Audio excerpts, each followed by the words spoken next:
fermeture des frontières de l'Algérie. Le comité scientifique défend sa décision.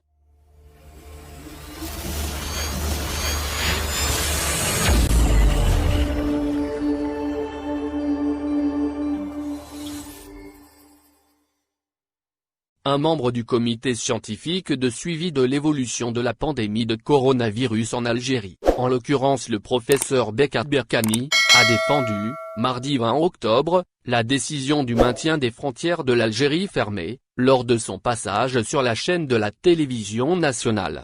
Selon lui, cette décision a épargné l'émergence d'une deuxième vague de contamination dans le pays.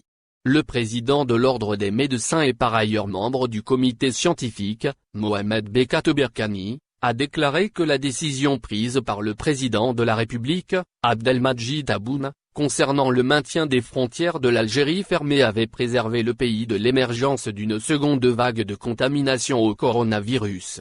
La fermeture des frontières a préservé le pays de l'émergence d'une deuxième vague. Lors de la même intervention, Mohamed Bekat Berkani a rappelé qu'au moment où les pays voisins, principalement le Maroc et la Tunisie, connaissent une explosion de cas de Covid-19, l'Algérie n'a enregistré qu'une légère hausse. Cet avantage, Mohamed Bekat Berkani l'attribue au maintien de la fermeture des frontières extérieures de l'Algérie. D'ailleurs, argumente-t-il, l'augmentation considérable du taux de contamination au Maroc et en Tunisie a été enregistrée après la réouverture partielle, en août dernier de l'espace aérien de ces deux pays, notamment avec l'Europe. Le même membre du comité scientifique de suivi de l'évolution de la pandémie de coronavirus insiste, ce virus est importé.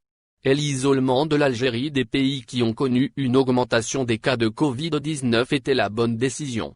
Par ailleurs, le spécialiste a rassuré que le maintien de la fermeture des frontières serait temporaire.